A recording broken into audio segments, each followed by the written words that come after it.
Hello प्यारे विद्यार्थियों, मैं आशीष कुमार आप सभी का स्वागत करता हूं आपके अपने लर्निंग प्लेटफॉर्म एनवाईसी एकेडमी पर। प्यारे साथियों, आप सभी बहुत बेहतर होंगे और जैसा कि आप सभी आज देख रहे हैं कि पोस्टर पर आज जो हमारी क्लास है बहुत ही शानदार क्लास है।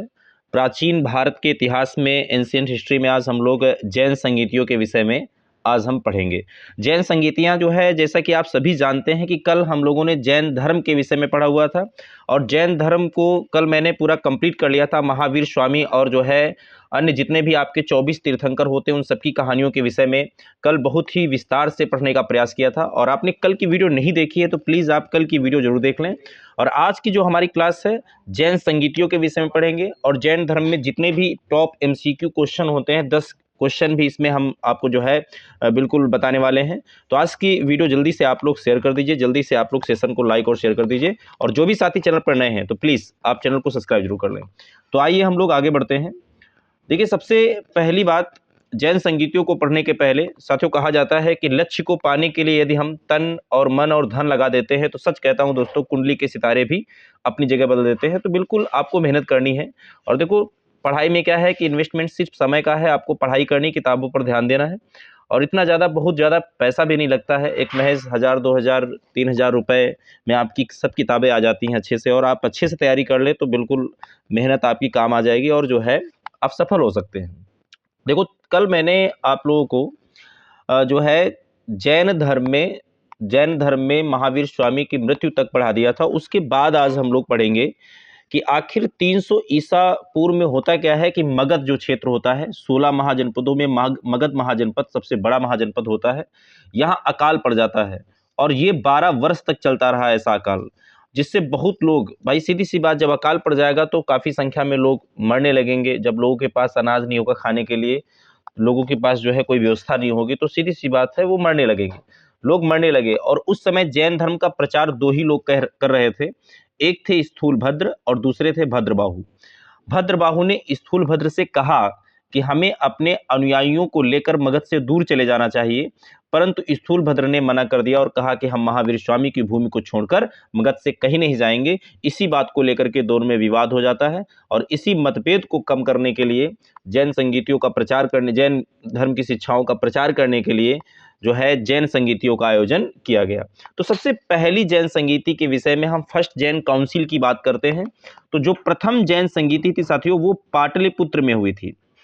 पाटलिपुत्र में 300 ईसा पूर्व में हुई थी। और जब ये पाटलिपुत्र में प्रथम जैन संगीति हुई तो उस समय शासक था चंद्रगुप्त मौर्य। मौर्य वंश का शासक था चंद्रगुप्त मौर्य और इस संगीति का अध्यक्ष था स्थूलभद्र।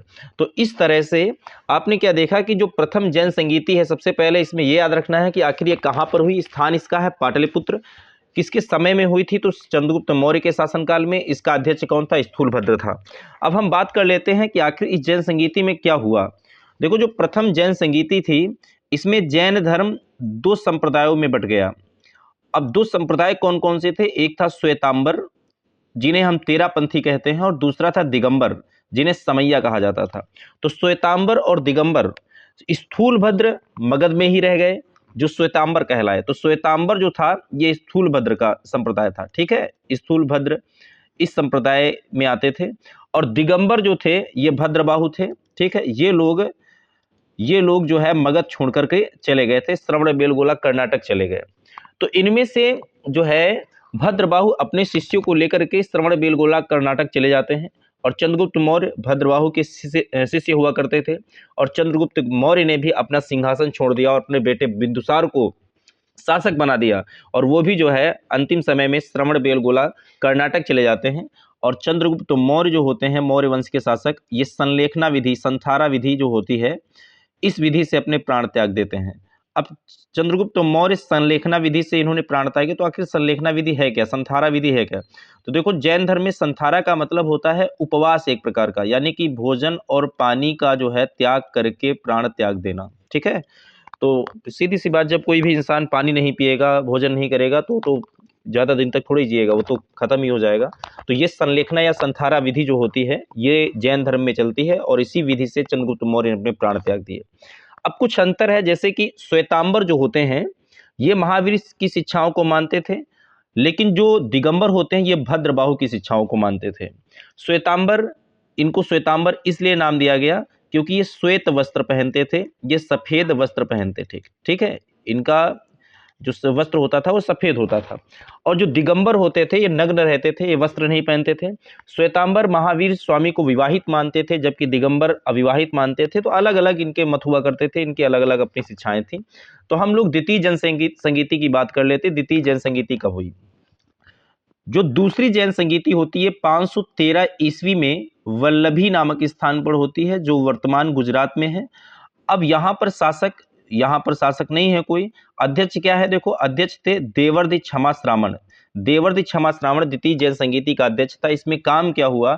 इसमें जैन धर्म की शिक्षाओं को लिपिबद्ध किया गया और इन्हीं जैन ग्रंथों को आगम कहा जाता था। क्या कहा जाता था? आगम। और ये जो आगम थे जैन धर्म के, यहां से प्रश्न बनता है कि आखिर इनकी भाषा क्या थी? तो इनकी भाषा थी प्राकृत। देखो, यही दोनों अंतर हैं कि बौद्ध धर्म की जो शिक्षाएं हैं वहां की जो भाषा है वो पाली भाषा होती है, लेकिन यहाँ पर जैन धर्म की शिक्षाएं, जैन धर्म की जो है जितने भी लिखी गई हैं शिक्षाएं, लिपिबद्ध की गई, वो सब प्राकृत भाषा में इसके आगम लिखे गए हैं। तो इस बात को आप बहुत अच्छी तरीके से साथियों याद रखेंगे। तो हम लोग आगे बढ़ते हैं।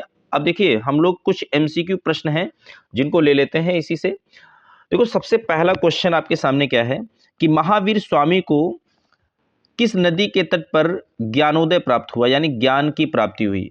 तो आपके सामने पहला विकल्प है स्वर्ण सिक्रता नदी, पलाशिनी नदी, गंगा नदी, ऋजुपालिका नदी। तो बिल्कुल यहाँ पर जो सही विकल्प है वो ऋजुपालिका नदी है। डी विकल्प सही हो जाएगा। ठीक है, आपको पता है कि मैंने जो है इसके पहले की वीडियो में पढ़ाया भी है कि महावीर स्वामी जो होते हैं, महावीर स्वामी जो 24वें तीर्थंकर, जैन धर्म के अंतिम तीर्थंकर माने जाते हैं, उनको ऋजुपालिका, जुम्भिक नामक ग्राम पड़ता है। ग्राम पड़ता है कौन सा? जुम्भिक।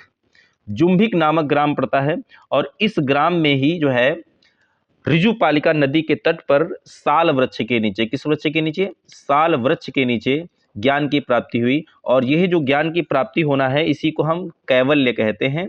क्या बोलते हैं? कैवल। और कैवलिन ने इसी शब्द कैवलिन इसीलिए महावीर स्वामी को कहा जाता है क्योंकि कैवल है ज्ञान प्राप्त होना। ठीक है, अगला क्वेश्चन हम लोग लेते हैं। अगला क्वेश्चन आपका है महावीर स्वामी का जन्म कहाँ हुआ था? तो आपको बताना है इसका सही जवाब कि आखिर महावीर स्वामी का जन्म कहाँ पर हुआ था। देखो, महावीर स्वामी का जो जन्म है वो पहला ऑप्शन है कुंडग्राम, दूसरा है पाटलिपुत्र, तीसरा है मगध, चौथा है वैशाली। तो साथियों इसका जो सही जवाब बिल्कुल होगा वो ए विकल्प होगा।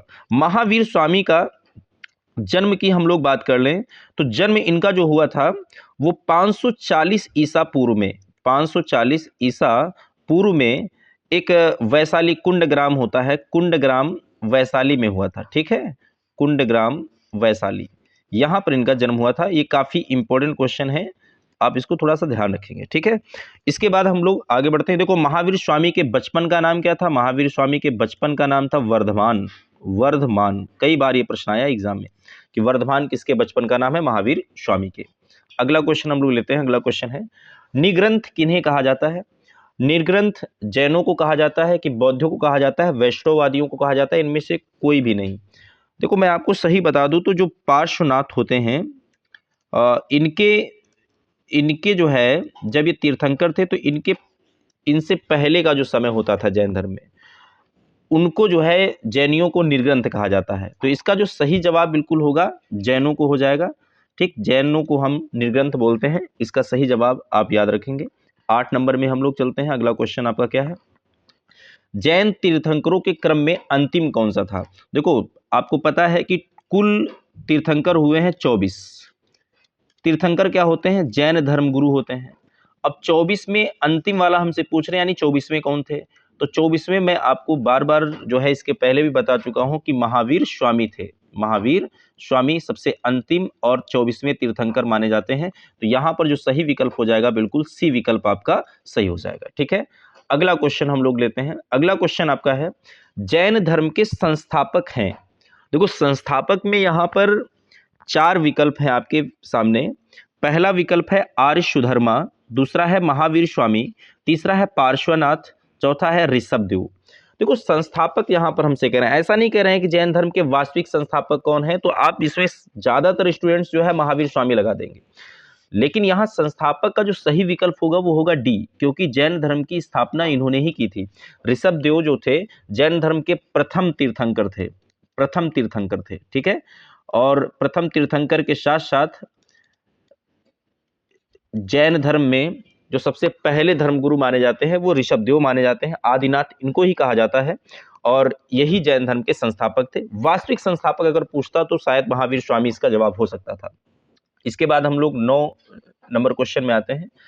जियो और जीने दो, जियो और जीने दो, who give the slogan of the live and let live.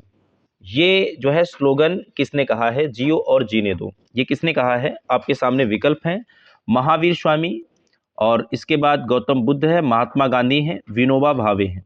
तो सही विकल्प जो होगा वो ए होगा, महावीर स्वामी ने कहा है कि जियो और जीने दो। आपका विकल्प यहाँ पर बिल्कुल ए सही होगा।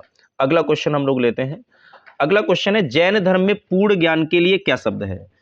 जब जैन धर्म में पूर्ण ज्ञान की प्राप्ति हो जाती है तो उसके लिए शब्द क्या कहा जाता है? देखो, निर्वाण शब्द तो हो नहीं सकता क्योंकि ये तो बौद्ध धर्म का शब्द है। अब यहाँ पर रत्न भी शब्द नहीं हो सकता, ये भी नहीं हो सकता, ये भी नहीं हो सकता। अब जिन और कैवल्य ये दोनों जैन धर्म से संबंधित शब्द हैं, तो पूर्ण ज्ञान के लिए अभी मैंने बताया था कि कैवल्य होता है।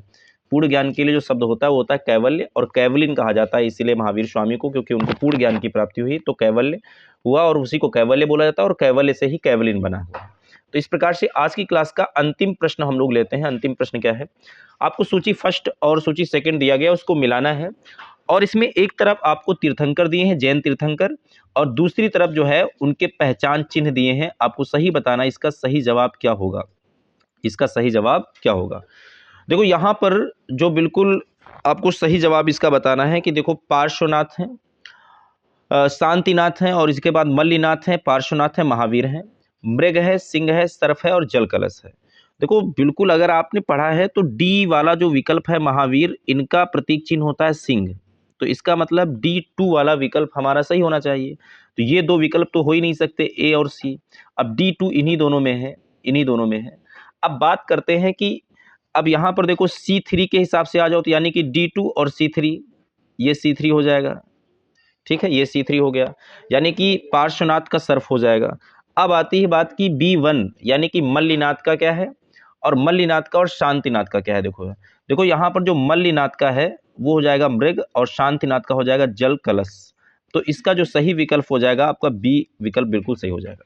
तो इस तरह से आज की क्लास में आप लोगों ने इंपॉर्टेंट MCQ और जैन संगीतियों के विषय में जाना, और आज की क्लास हम लोग यहीं तक रखते हैं। हम लोग नेक्स्ट फिर से जो है एक शानदार वीडियो में शानदार टॉपिक के साथ मिलेंगे।